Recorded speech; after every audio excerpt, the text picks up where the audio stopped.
नमस्कार दोस्तों, छोटी चर्चा ज्योतिष के ऊपर। पूर्व काल के भीतर हमने आपसे ग्रह कारक तत्व खंड अध्याय के भीतर विभिन्न ग्रहों के कारक तत्व आप लोगों के साथ साझा किए। इसी श्रृंखला को धीरे धीरे आगे बढ़ाते हुए आज हम आपके साथ शनि ग्रह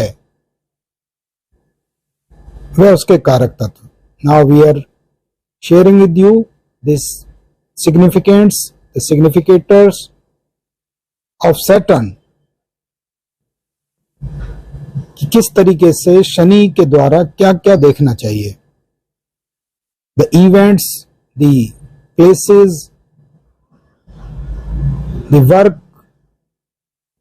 and the people which is represented by Saturn.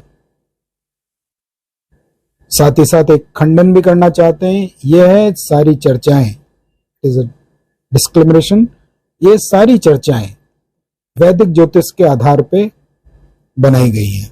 इसे कोई भी व्यक्ति निजी रूप में ग्रहण ना करे एवं मन के ऊपर किसी भी प्रकार का अति निराशाजनक या अति आशाजनक परिणाम ना समझे, क्योंकि ये कुशल परामर्शदाता के द्वारा ही, किसी विश्लेषण के द्वारा प्राप्त की जा सकती है। आप लोगों के साथ साझा करते हैं शनि ग्रह एवं उसके कारक तत्व। शनि ग्रह का सबसे पहला कारक तत्व आया जड़ता। जड़ता का अर्थ क्या है या इसे कैसे समझना चाहिए? जड़ता का अर्थ है एक ही वस्तु के ऊपर, एक ही परिणाम के ऊपर, एक ही घटना चक्र के ऊपर व्यक्ति यदि अड़ के बैठ जाए, रुक के बैठ जाए, तो वही जड़ता कहलाती है। साथ ही साथ जड़ता का कुछ जगह अर्थ खराब स्वास्थ्य को लेकर भी कहा गया है।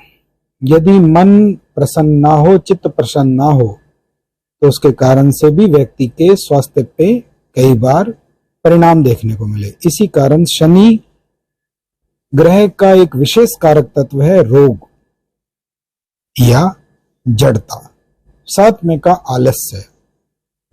शनि एक बहुत ही मंद मार्गी ग्रह है जो पूरे राशि को भ्रमण करने में 2.5 वर्ष लगाते हैं। इसी कारण से शनि के कारक तत्वों में, उसके सिग्निफिकेंट्स में एक गुण आलस्य भी कहा गया है। लेकिन आलस्य से एक और सकारात्मक विचार भी उत्पन्न होता है, गंभीरता। अर्थात यदि किसी भी वस्तु, कार्य के ऊपर या किसी भी परिणाम के लिए यदि देर से विचार करना हो, दूर तक विचार करना हो, तो भी उसमें शनि की आवश्यकता होगी। फिर कहा इसको रुकावट। एक प्रकार का कौशन है, थोड़ी देर रुकिए, सोचिए, समझिए और फिर आगे अपने पथ के लिए अग्रसर होइए।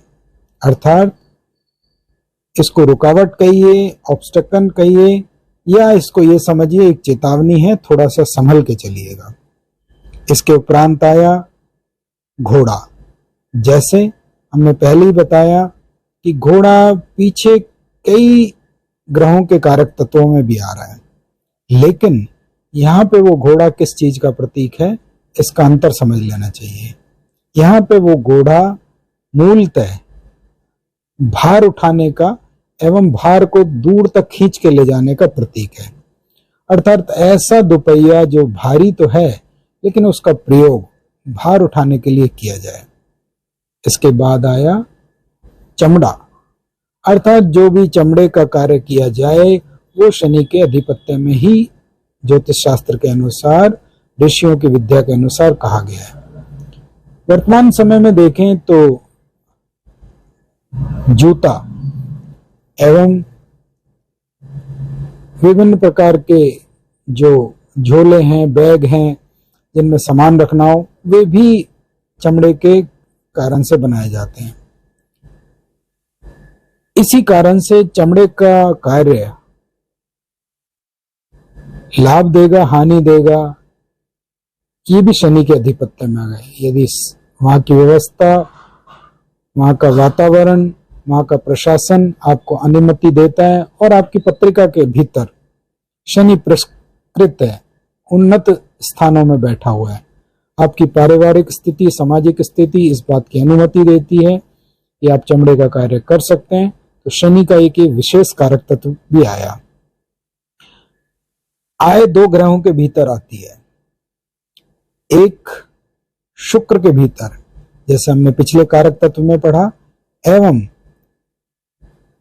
शनि के भीतर भी आय आती है। लेकिन शुक्र के भीतर आय का जो स्वरूप है वो संपन्नता और व्यक्ति को सुखद अनुभूति कराता है। साथ ही साथ शनि के भीतर जो आय है वह व्यक्ति को परिश्रम के उपरांत जो आय प्राप्त होती है उसका प्रतीक है। अर्थात ऐसा नहीं है कि शनि की आय कोई दुख देती है, अपितु एक की आय आत्मीय मानसिक सुख दे सकती है और एक की आय भौतिक और देही सुख दे सकती है। इसके उपरांत आए बहुत विभिन्न प्रकार के कष्ट, क्योंकि शनि कर्म का विधाता है और मूलतः यदि देखा जाए तो जो करतल, हस्त विज्ञान, सामुद्रिक शास्त्र आदि पढ़ते हैं तो शनि के भीतर ही जो उसकी मध्यमा उंगली बताई गई उसी के नीचे भाग्य रेखा के बारे में भी कहा जाता है। इसी कारण शनि भाग्य देता है कर्म के द्वारा। तो यहां कहा बहुत सारे कष्ट, अर्थात भाग्य सौभाग्य है या दुर्भाग्य है, यह भी शनि के भीतर ही आएगा। व्यक्ति ने यदि अच्छे कर्म किए हैं तो उसका भाग्य बहुत ही लाभकारी रहेगा, उसके जीवन में आनंद की अनुभूति कराएगा। एवं यदि शनि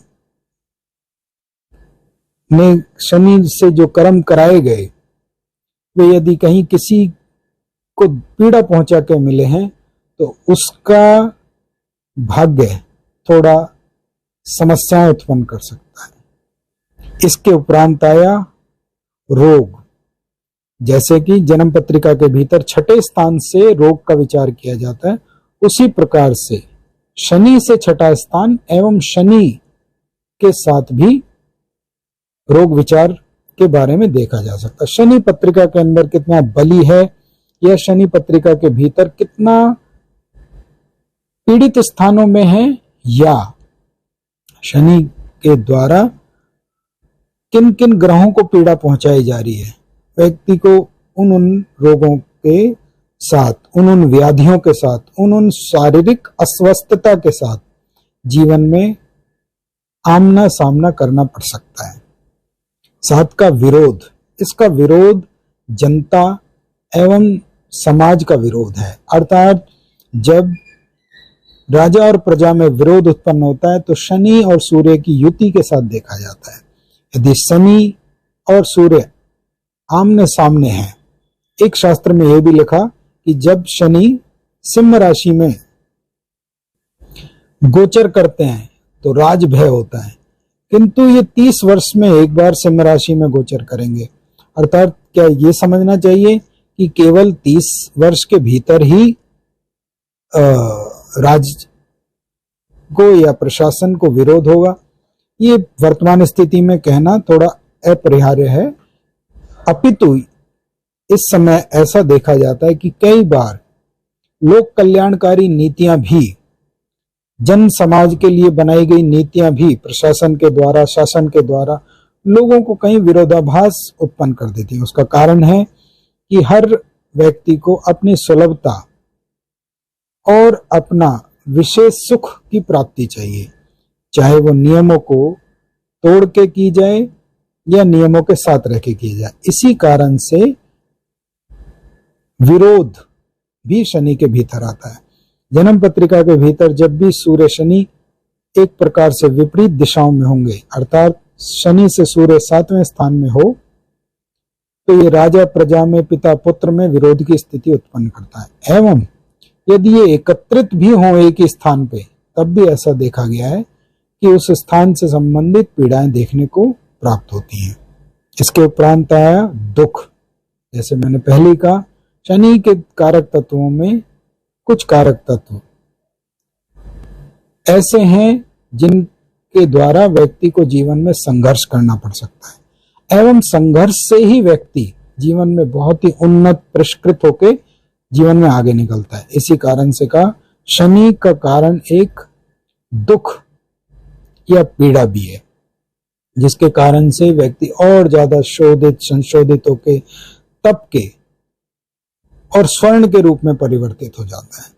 सात का मरण स्थिति, अर्थात ऐसी कोई स्थिति बन जाए कि व्यक्ति का कोई अपमान हो जाए, व्यक्ति की कोई हानि हो जाए, तो शास्त्र के भीतर मृत्यु के 8 प्रकार कहे गए हैं। यश खराब हो जाए, शारीरिक अस्वस्थता आ जाए, इस प्रकार से 8 प्रकार की मृत्यु कहा गई है। वहां दैहिक मृत्यु का ही केवल एक शब्द नहीं है, अपितु 8 प्रकार की मृत्यु कही गई है। इसी कारण से मरण भी शनि के भीतर देखा जाता है, अर्थात व्यक्ति के 8 प्रकार में से किसी भी एक प्रकार की यदि हानि प्राप्त हो रही है उसको, तो शनि के कारक तत्वों के भीतर ही वो आएगा। किंतु का स्त्री से सुख की प्राप्ति, उसका कारण क्या है? शनि स्वयं वैराग्य के कारक हैं, किंतु उनकी जीवन संगनी ने घोर तपस्या करी, इसी कारण से शनि स्त्री सुख की प्राप्ति भी देते हैं। 7 का दास और दासी, अर्थात जो हमारे नीचे सहचर रह के कार्य करें, हमें हमेशा सदैव सहायता प्रदान करें, हमारे लिए एक प्रकार से बहुत ही समर्पित हों, ये सभी दास दासियां शनि के अधिपत्य, शनि के कारक तत्व में आएंगे। 7 में कहा गधा और खच्चर, अर्थात बोझा ढोने वाले वाहन। वर्तमान स्थिति में पशु के रूप में देखेंगे तो आप इसे गधा और खच्चर भी प्रयोग कर सकते हैं, लेकिन वर्तमान स्थिति में देखा जाए तो ऐसे 2 पहिया जो बोझा ढोने वाले हैं, लेकिन वो थोड़े से मजबूत स्थिति में।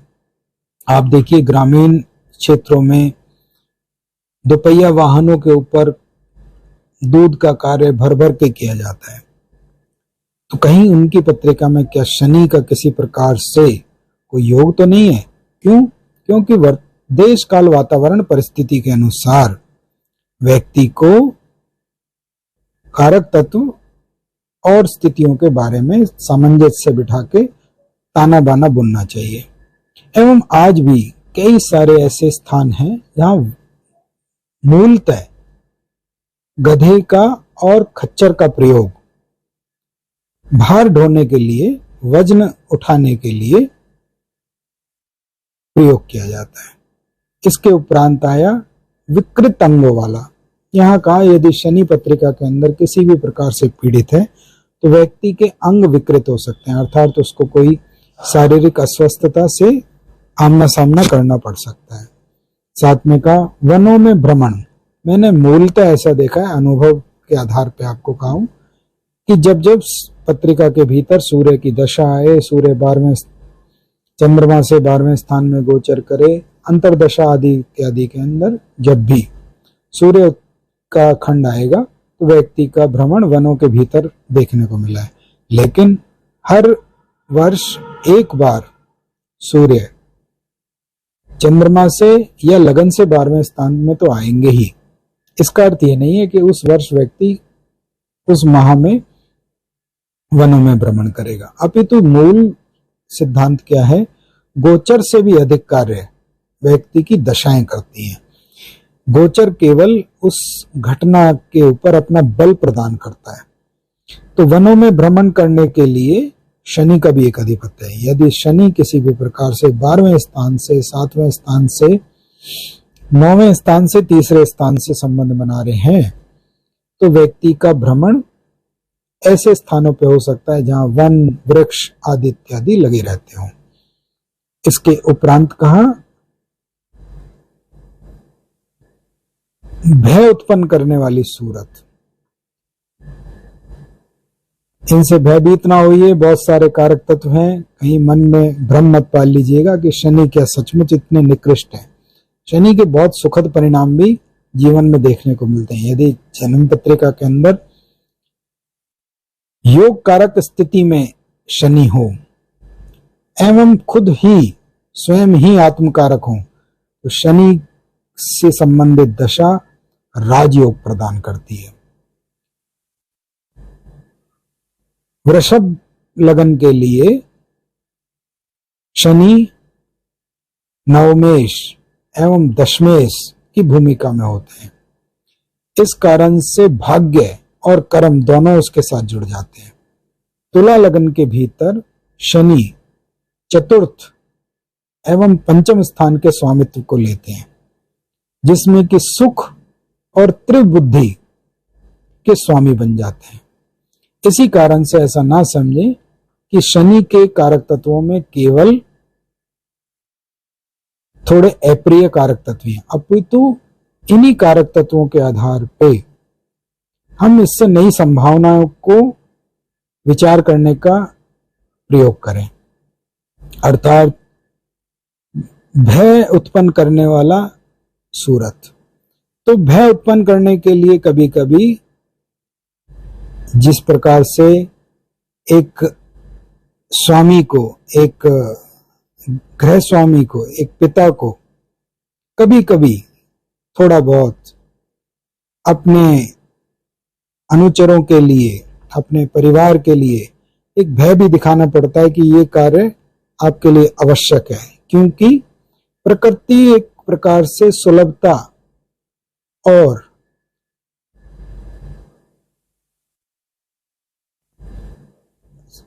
आराम का प्रतीक है। यदि हम केवल उस पर निर्भर रहेंगे तो अपने भीतर हम सुधारात्मक प्रतिक्रिया नहीं लेके आ पाएंगे। इसी कारण से कहीं कहीं डांटना डपटना भी किंचित मात्र आवश्यक हो जाता है।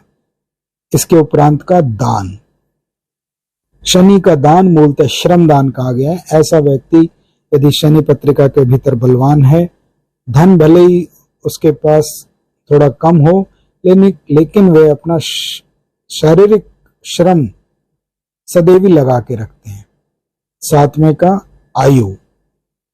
अब आयु सुन के बड़ा मन प्रफुल्लित होता है। शनि यदि पत्रिका के भीतर बली हैं तो ऐसा अनुमान लगाना चाहिए, ऐसी आशा की जानी चाहिए कि व्यक्ति की आयु लंबी होगी। 8वें स्थान में बैठा हुआ शनि मूलतः आयु लंबी ही देते हैं, ऐसा अनुभव में भी आया, ऐसा विभिन्न शास्त्र भी कहते हैं, यदि वे पाप प्रभाव में ना हो। साथ में यदि शनि से 8वें स्थान को भी देखें तो आयु विचार में भी बहुत सहायता मिलेगी। इसके उपरांत का नपुंसकता, या नपुंसकता से अर्थात कोई शारीरिक नपुंसकता नहीं है, अपितु कार्य करने के लिए मेरे आचार्य श्री कहा करते थे अपनी कक्षाओं में कि शनि यदि लग्न में बैठा हो तो ऐसे व्यक्ति को थोड़ा आगे बढ़ाने के लिए उनको पुशअप किया जाता है, उनको प्रेरित किया जाता है। तो इसी कारण से ये कहा गया कि शनि एक एवं बुध नपुंसक है। दोनों में अंतर क्या है? बुध जिस राशि में जिस ग्रह के साथ होंगे उस प्रभाव में आ जाएंगे, और शनि मूलतः खुद से किसी भी प्रकार की आगे बढ़ने की प्रेरणा लेने से बचते हैं, अपितु इनको कोई कार्य दे दिया जाए तो उसको पूरा ही करके छोड़ते हैं। इस कारण इसको नपुंसक कहा गया। यहाँ किसी भी प्रकार का स्वास्थ्य को लेके नपुंसकता का विचार नहीं करना चाहिए। जब आपके साथ चिकित्सा ज्योतिष पढ़ेंगे या चिकित्सा ज्योतिष के सिद्धांतों को साझा करेंगे तब बताएंगे कि किस किस ग्रह से मूलतः कौन कौन सी व्याधियां उत्पन्न होती हैं। इसके उपरांत कहा दास्ता, अर्थात यदि किसी भी प्रकार की नौकरी देखनी हो, किसी के अनुबंध के भीतर कार्य देखना हो तो शनि के द्वारा देखना चाहिए। क्योंकि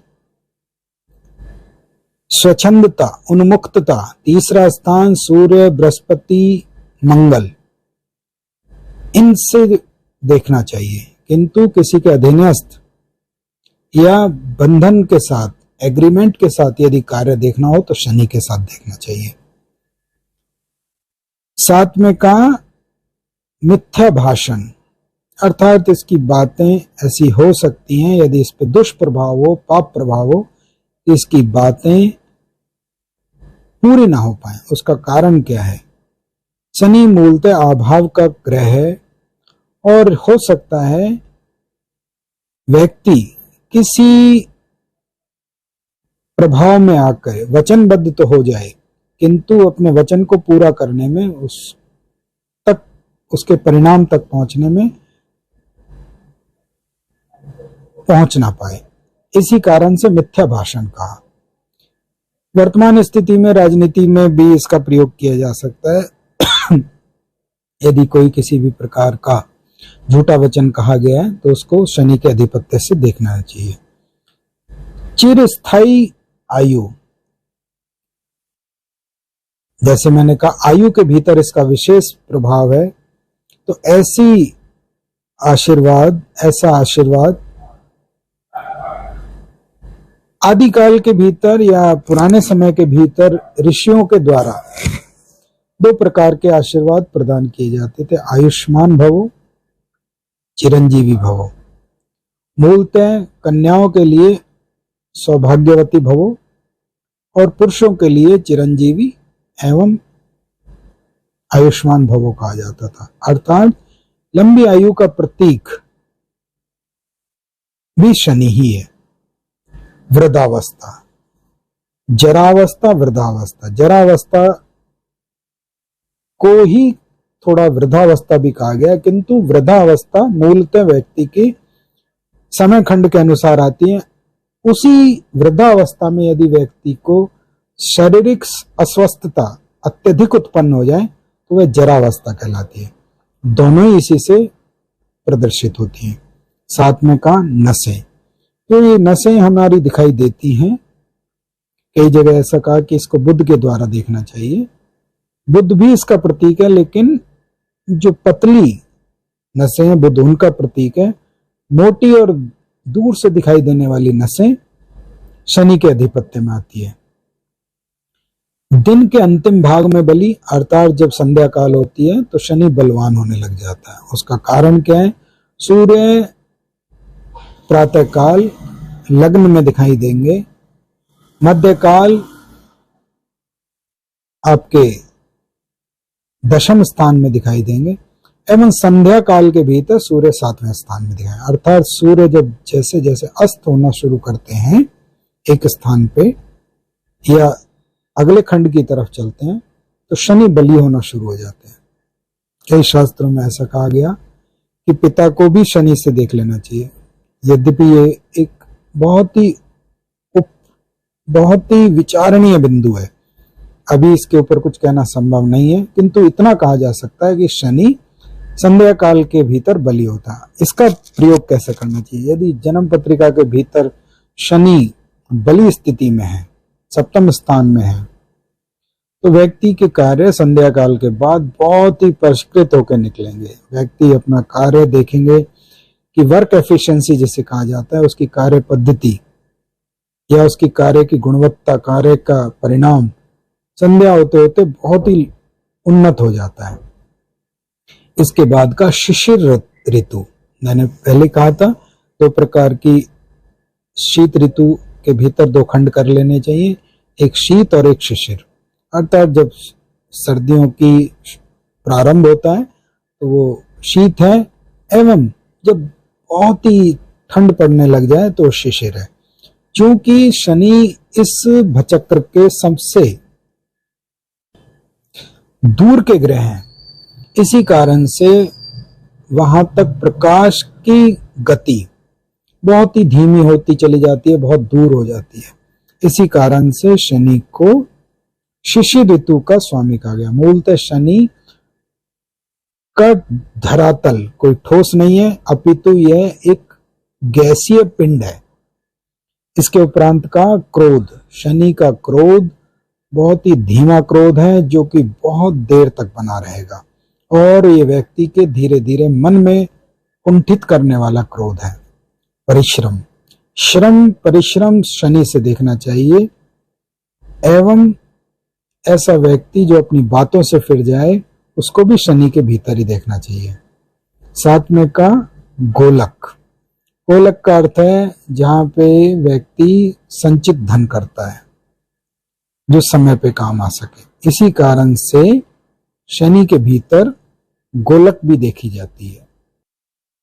इसके उपरांत कहा ऐसा वस्त्र जो मलिन हो जाए, क्योंकि शनि एक श्रम का ग्रह है और कोई भी श्रमजीवी जो होगा वो अपने कार्य में इतना मग्न होगा, इतना संलग्न होगा कि स्वाभाविक है कि उसके वस्त्र मलिन हो सकते हैं।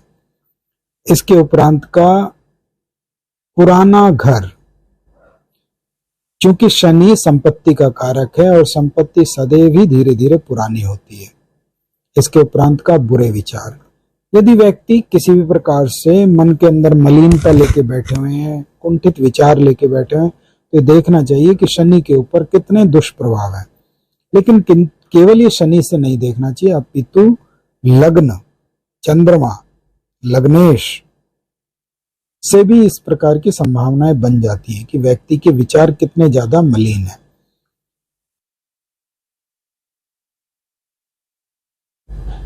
भविष्य कथन ज्योतिष के भीतर वर्ग कुंडलियों की बहुत ही महत्वता है। जैसे जब कन्या एवं लड़के का गुण मिलान करना हो और ये देखना हो कि किसी भी प्रकार का दोनों में कोई चारित्रिक दोष तो नहीं है, ईश्वर ना करे कभी भी ऐसा हो, और ये स्थिति सभी ज्योतिषाचार्यों के समक्ष आती ही होंगी और ऐसी स्थिति में प्रश्नों के उत्तर देना बड़ा ही कठिन हो जाता है।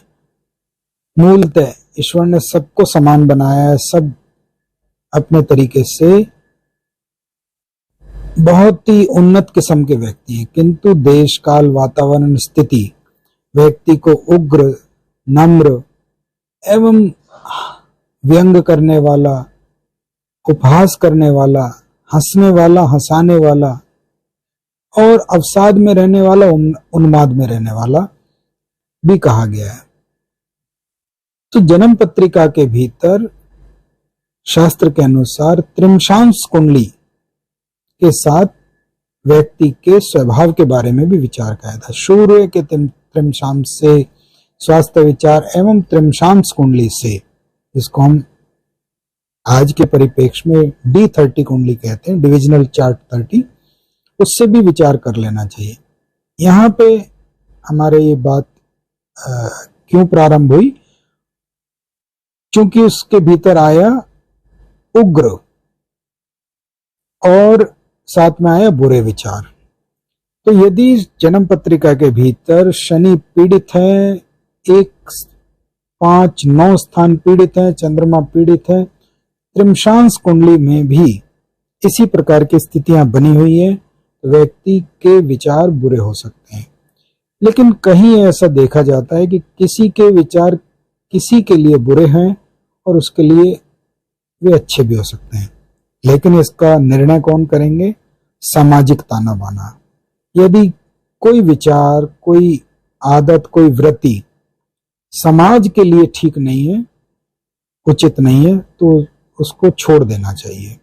इसके उपरांत का दुष्ट से मित्रता, जन्म पत्रिका का तीसरा स्थान में राहु का संबंध, कहीं ना कहीं ऐसे लोगों की मित्रता खराब लोगों से हो सकती है। एक और विशेष योग के साथ भी देखा जाता है, आचार्य श्रीयों के द्वारा आशीर्वाद प्राप्त हुआ। उन्होंने बताया यदि जन्म पत्रिका के भीतर कौलव नामक करण उत्पन्न हो तो भी जातक दूसरे के कार्यों के कारण से अपमान का शिकार होगा, उसको अपमान सहना पड़ेगा। इसीलिए विशेष ध्यान रखना चाहिए। जन्म पत्रिकाओं के विचारों में जब हम देखते हैं तो कई बार हम पूछते हैं कि इसकी हरकतें, इसकी आदतें, इसकी वृत्तियां क्या इस प्रकार से तो नहीं है कि कोई कार्य कोई दूसरे कर जाते हैं एवं उसका परिणाम इसको भोगना पड़ता है। कई बार ऐसा हो सकता है जो कार्य हमने ना भी किया हो उसका परिणाम भी हमें भोगना पड़े। यदि जन्म पत्रिका के भीतर शनि पीड़ित है, तीसरा स्थान पीड़ित है, कौलव नामक करण उदित है, तो बहुत सावधानी से देखना चाहिए। हो सकता है जो कार्य सामाजिक हित में ना हो और आपने किया भी ना हो उसका परिणाम भी आपको देखने को प्राप्त हो सकता है। इसके उपरांत का नीचे की तरफ देखना। नीचे की तरफ देखने का अर्थ मूलतः ये है कि ये डाउन टू अर्थ हैं, धरातल से जुड़े हुए व्यक्ति हैं, सदैव ही झुक के चलने वाले व्यक्ति हैं। इनमें किसी भी प्रकार का घमंड दूर दूर तक देखने को नहीं मिला है। रंग शनि के अधिपत्य में नीला और काला आता है एवं क्रूर कर्म इसके भीतर देखे गए हैं। राख, अब देखिए राख मूलतः किसी भी वस्तु की समाप्ति का कारक है। एवं रिक्ता तिथियां चतुर्थी, नवमी एवं चतुर्दशी, ये रिक्ता तिथियां और इनके अधिपति ग्रह शनि है। वैसे देखें तो चतुर्थी के स्वामी श्री गणेश, नवमी की दुर्गा और चतुर्दशी के पितृ एवं शिव भी कहे गए हैं। तो जो राख है वो समाप्ति का अवशेष है, अर्थात किसी भी कार्य को पूर्णतः संपूर्ण करना वही राख है। एवं इसका एक सकारात्मक उदाहरण भी लीजिए कि वर्तमान स्थिति में यदि देखें तो राख से बहुत सारे ऐसे कार्य किए जा रहे हैं जिनके द्वारा निर्माण भी हो रहा है एवं नई नई संभावनाएं भी देखी जा रही हैं।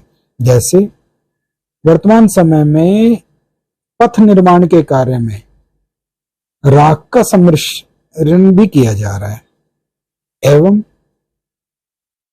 ईंटों के निर्माण में राख का सम्मिश्रण भी किया जा रहा है। बर्तन की धुलाई के लिए राख का प्रयोग भी किया जा रहा है। पूर्व काल में जब हम छोटे हुआ करते थे, बाल्यकाल में, हमारी दादी, हमारी माता राख से ही बर्तन धोते थे।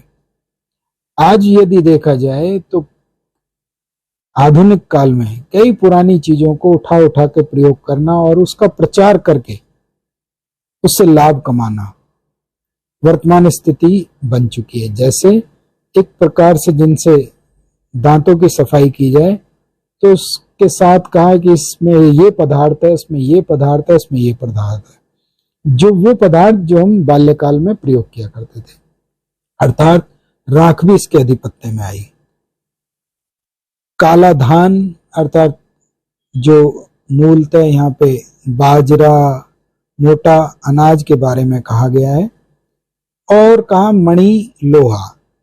मणि मूलतः यहाँ पे नीलम का प्रतीक कही गई है। लोहा धातु है, अर्थात धातु, लोहे की धातु शनि के अधिपत्य में आएगी।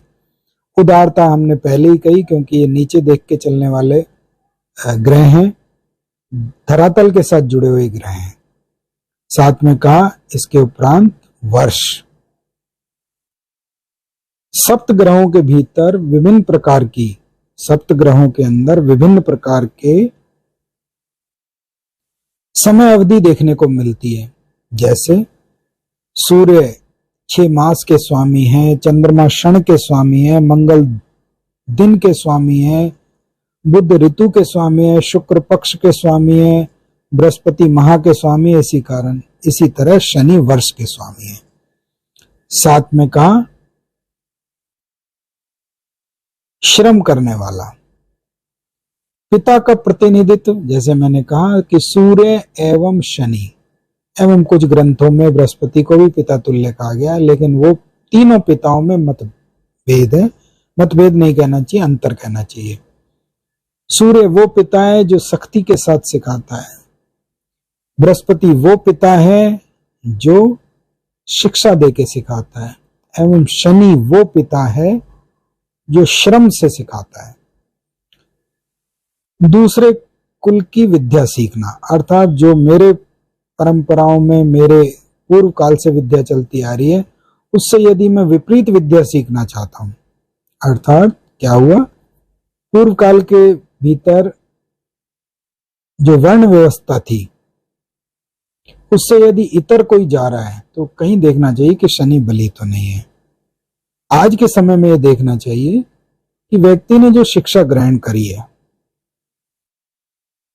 अर्थात हो सकता है उसने वाणिज्य पढ़ा हो सकता है उसने यंत्र विज्ञान पढ़ा हो, अर्थात इंजीनियरिंग पढ़ी हो कॉमर्स पढ़ा हो सकता है उसने विज्ञान पढ़ा हो, या हो सकता है उसने कला पढ़ी हो, अर्थात आर्ट्स पढ़ा हो, साइंस पढ़ी हो, लेकिन वो उसको पढ़ने के उपरांत भी फिर दूसरी विद्या के अंदर पारंगत होकर नए प्रकार के कार्य करने लगे, तो दूसरी विद्या को सीखने के बारे में कहा गया है। साथ में का पांव के रोग, शनि यदि पत्रिका के भीतर पीड़ित है, मूलतः छठे, सातवें, आठवें स्थान में पीड़ित है, तो ये देखना चाहिए कि कहीं ना कहीं व्यक्ति को पांव से संबंधित रोग देखने को प्राप्त हो सकते हैं। पश्चिमाभिमुख, शनि के भीतर पश्चिम दिशा का स्वामित्व छिपा हुआ है एवं कृषि द्वारा जीवन यापन। शनि एक ऐसा ग्रह है जो बहुत ही ज्यादा परिश्रम करके देने वालों में है, तो इसीलिए कृषि भी बहुत ही परिश्रम का कार्य है। शस्त्राग्रह, शस्त्राग्रह मंगल से भी देखना चाहिए और शनि से भी देखना चाहिए। शनि के भीतर वे शस्त्र हैं जो भार उत्पन्न से या सामूहिक हानि पहुंचा सकते हैं, ऐसे शस्त्राग्रह का भंडार शनि के साथ देखना चाहिए। ईशान दिशा का प्रिय, अर्थात ये शिव भक्त कहे गए हैं एवं जन्म पत्रिका के भीतर दूसरा कोण, दूसरा स्थान ईशान कोण कहा गया है। नॉर्थ ईस्ट इसको अति प्रिय है। यदि जन्म पत्रिका के भीतर शनि बलवान है तो ऐसा भी हो सकता है कि नॉर्थ ईस्ट के स्थान,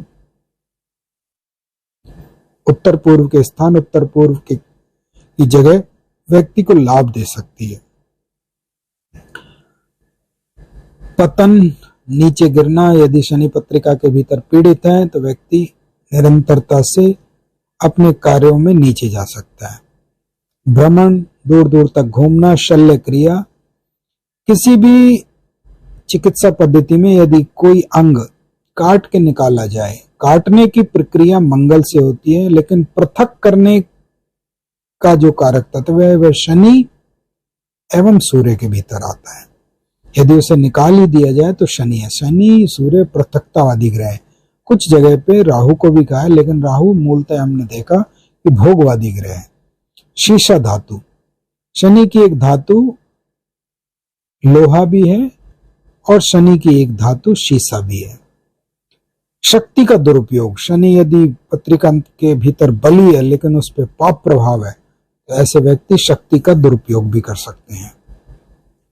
पुराना रखा हुआ सामान, ऐसा ब्राह्मण जिसमें तमस गुण हो, अर्थात ऐसा शिक्षक जिसके अंदर तामसिक वृत्तियां भरी हुई हों। विष मूलतः जहर को ही कहा है एवं भूमि पे भ्रमण करना, भ्रमण आकाश में भी हो सकता है, जल में भी हो सकता है और भूमि पे भी हो सकता है। यहाँ पे भूमि पे भ्रमण शनि के अधिपत्य में आता है। कठोरता, व्यक्ति कितना कठोर है ये शनि के भीतर आएगा। डर, भय उत्पन्न होना या भय लगना शनि के अधिपत्य में आएगा। मोटे अटपटे बाल, पत्रिका के अंदर यदि शनि बलवान है तो देर तक व्यक्ति के बाल रह सकते हैं। सार्वभौम सत्ता, चतुर्थ स्थान बलवान है और शनि बलवान है तो व्यक्ति की सार्वभौम सत्ता रहेगी, समाज के द्वारा चयनित होंगे और व्यक्ति समाज के द्वारा एक बड़े पद पे अग्रसर होंगे। ऐसे जीव जिनके द्वारा भार भी ढोया जा सके एवं कहीं कहीं उनका अन्य कार्यों में भी प्रयोग किया जा सके। यमराज का पुजारी, यहाँ कोई भय नहीं समझना चाहिए, अपितु यम का अर्थ समय है, काल है। शनि यदि पत्रिका के भीतर बली है तो समय के बड़े पाबंद होते हैं, और यदि शनि बिगड़ा हुआ है, पत्रिका के भीतर पीड़ित है, तो समय इनका खराब ही हो सकता है। साथ में कहा चोरी, मूलतः चोरी मंगल के साथ देखनी चाहिए, किंतु शास्त्र के अनुसार यदि इसमें चोरी भी कहा है तो शनि के द्वारा या शनि से छठे स्थान में यदि पाप ग्रह हैं तो ये देख लेना चाहिए कि चोरी भी व्यक्ति को लग सकती है। अन्य ग्रंथ के अनुसार आयु, मरण, भय, पतन, बली है तो ये सब चीजें अच्छी प्राप्त होंगी, निर्बली हैं तो इन सब चीजों में समस्या हो सकती है। ऊंचे स्थान से गिरना अर्थात पद से नीचे आना, बली है तो बने रह सकते हैं उस स्थान के ऊपर, निर्बली है तो पद से अचानक से हट सकते हैं। अपमान, रोग, दुख, दरिद्रता, बली है तो इन सब चीजों से सदैव सुरक्षित रहेंगे, यदि निर्बली है तो व्यक्ति को इन सब चीजों से आमना सामना करना पड़ सकता है। पाप, मजदूरी, अपवित्रता, निंदा, बली है तो इन सब चीजों से सुरक्षा होगी, यदि निर्बली है तो लगातार व्यक्ति के साथ ये चीजें जुड़ी रहेंगी। निंदित कार्य और आलस्य, लोहे की वस्तु, नौकरी, साथी का जेल का जाना और बंधन में आना, ये शनि का बहुत ही विशेष कारक तत्व आता है। बंधनों में आना एवं कारावास में जाना, ये शनि के कारक तत्वों में भी देखा जाता है। यदि जन्म पत्रिका के भीतर शनि पाप प्रभाव में हो और दशा अंतरदशा में इसी प्रकार के योग उन्हीं भावों से संबंधित हो जाए जहां से दासता, बंधन देखे जाते हैं, तो व्यक्ति को दासता एवं बंधनों के साथ जोड़ के देखा जा सकता है। इस प्रकार हमने शनि के कारक तत्व आप लोगों के साथ साझा किए। मन में कोई भी पूर्वाग्रह लेके श्रृंखला के बारे में कोई विचार ना बनाए, हम इसका पहले से ही खंडन करते हैं।